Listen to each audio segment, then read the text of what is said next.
Oke, balik lagi bersama gua Jerry G Auto Vlog di sini teman-teman. Kali ini gua bakal ngebahas detail-detail all new Veloz yang menurut gua harus ditelisik buat penonton yang mau nyari lebih spesifik tentang build quality dan detail-detail lainnya yang tidak bisa kalian lihat secara langsung. Tapi gue bakal ngebahasnya dari pertama adalah soal fitur fast chargingnya ini ya, yang suka banget disorot. Fast chargingnya ini kadang itu suka terputus, kadang terkonek juga, tapi tergantung HP-nya juga. Gue agak bingung juga sih, kadang nggak tahu HP-nya atau ininya. Tapi menurut gue sih dari sininya sih bawaannya. Dan di fast charging ini dilapis bahan rubber gitu ya. Bahannya ini ya seperti karet rubber gitulah ya, fungsinya biar agar HP itu tidak terguncang-guncang ketika melewati jalan yang bergelombang.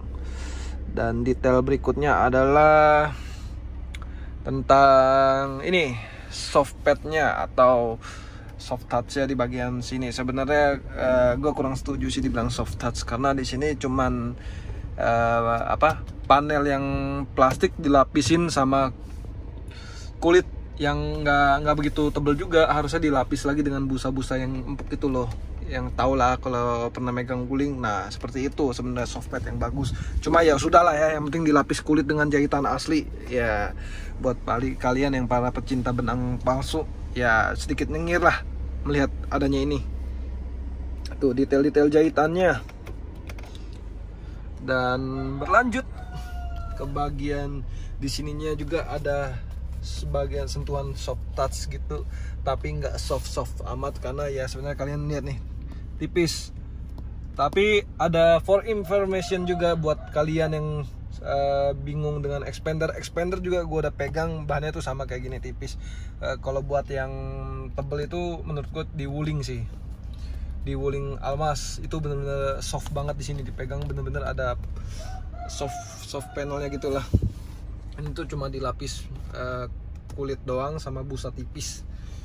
Dan di sini detail-detail jahitan palsunya masih ada. Dan seperti yang teman-teman tahu, detail-detail yang pernah gue kasih tahu nih tentang bunyi di dashboard bagian kiri itu berasal dari nih kedua slot ininya nih. Kadang ya begitu, mau dikocok-kocok dulu baru hilang, terus nutupnya harus bener-bener pas banget. Begitu. Apalagi ya, terus kita ke bagian di sininya, yang di sini menurut gua agak annoying nih. Pembesar suara head unit di sini, ganti mode lagu di sini. Kenapa nggak di sini? Ini yang pindah ke sini. Ya udahlah ya. Terus kita lihat juga bahan kulit di setirnya ini menurut gua nyaman ya, nyaman banget. Nih untuk stitchingnya nih, kita lihat detail-detailnya kurang lebih hampir sama dengan Veloz yang dulu ya materialnya. Dan untuk bahan plastiknya nih, bagian pintunya kalau digoyangin pakai kaki masih lumayan goyang lah ya, ya wajar lah. Terus apa lagi yang kita mau lihat nih, bagian sininya juga ada jahitan ya seperti yang lain-lain. Itu bagian sini soft ya, soft karena dilapis busa dan kulit aja ya. Di sini penyimpanannya sebenarnya agak kecil sih, tapi lumayan lah ada penyimpanan. Terus kita berpindah lagi ke bagian detail luarnya teman-teman. Taruh, tunggu gua keluar dulu. Aduh. Nih di sini plastiknya nih kelihatan agak murahan ya, gampang banget kayak baret halus gitu, padahal nggak pernah kepegang atau apa nih, atau mungkin kena ini kali ya, atau jadi gampang baret.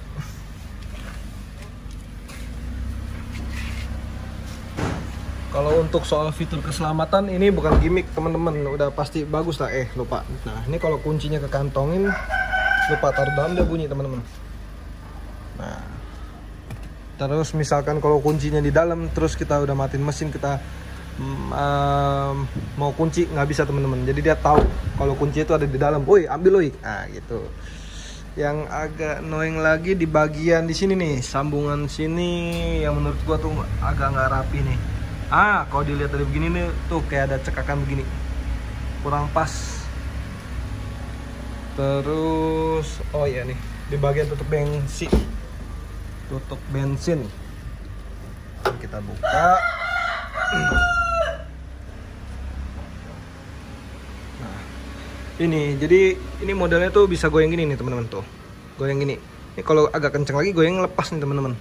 Tutup bensinnya agak disayangkan aja, mobil yang harusnya udah cukup mahal harusnya ya jangan beginilah, ya ampun Toyota, dibenerin lah.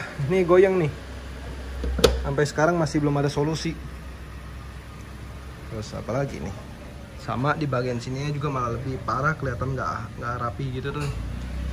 Terus di sininya gapnya gede nih, di sini rapet cakep, di sini gapnya gede. Terus sama pintunya nih, pintu bagasi belakang nih ya, yang banyak dikeluhkan sama temen-temen juga nih, nutupnya itu mesti agak kenceng. Nah, ini bagian bagasi, di sini ada lampu apa ya, di sini ada simpenan, peralatan packing semua. Nih nutupnya ini harus pakai tenaga jadinya. Ini nih lampunya cakep sih. Kita lanjut saja. Oh ya, untuk teman-teman yang bilang pintunya sekarang udah lumayan agak berat, memang sudah agak berat daripada yang sebelumnya. Tapi sebenarnya untuk ketebalan platnya itu menurut gua sama saja sih ya. Mungkin yang diganti dari engselnya kali ya. Tapi kalau dibandingkan sama expander, jelas jauh lebih berat expander ya, lebih padat expander. Asli sih, material expander lebih cakep. Cuma ya itu fiturnya aja yang kurang. Duduk di baris, nyamuk. Nih, duduk di baris kedua ini menurut gua lega banget nih. Bahkan yang dimensinya terlihat lebih besar si expander, ternyata lebih lega Veloz, Avanza dan Xenia di dalam kabinnya. Untuk masih ada 5 jari di posisi ini, direbahin. Oh ya, kita bahas lagi nih detailnya nih. Nah, di baris kedua ini jahitannya di sini malah ada nih. Kenapa di barisan pertama nggak ada? Tapi yang agak kocak nih, agak mencelak dikit nih. Dari sini lempeng. Nah, di bagian sini nih kayak agak naik gitu. Tapi nggak apa-apa sih ya, nggak begitu kelihatan juga. Cakep nih, padahal ada jahitan begini kelihatan. Tapi kenapa bagian depan nggak ada ya? Sayang banget ini. Depan yang downgrade. Pelit amat sama benang lo Toyota. Ampun dah. Nah, terus langsung saja kita berlanjut. Oh ya, buat teman-teman yang nggak suka dengan ventilasi AC ini, menurut gue sih nggak masalah sih. Yang penting ininya proper, nggak bunyi-bunyi. Dan RSE-nya ini memiliki tampilan yang sangat jelek ya, udah kayak HP zaman dulu lah, pecah-pecah, banyak semutnya. Dan yang kedua adalah ini, yang kedua dan seterusnya adalah soal seat belt penumpang tengahnya nih, yang menurut gua agak repot. Repotnya kenapa? Ketika lu pasang seat belt, lu nggak bisa buka seat beltnya itu, nggak bisa langsung pencet ininya. Jadi mesti pakai apa nih tusuk ininya nih, ribet banget. Pakai kuku juga nggak bisa, susah nih. Pakai kuku juga nggak bisa. Terus apa lagi ya, kita bahas lagi lanjut ke bagian detail-detail bahan sininya nih. Di sininya kulit sintetis, tapi di bagian bawahnya sini, bagian bawah sini nih, ini material kayak apa ya, bludru gitulah, kasar. Di sini ada seatbelt pocket. Apa lagi ya detail-detail yang perlu dibahas? Plafon kali ya, plafonnya standar lah ya. Oh ya, ini udah pakai karpet apa ya, ntar ya, cuma di video berikutnya aja. Seatbeltnya ini dari zaman ke zaman memang kadang suka nyangkut, sampai sekarang juga masih suka nyangkut ya.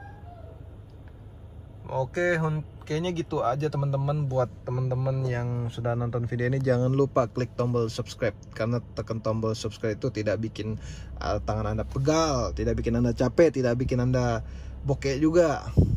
So, thank you for watching.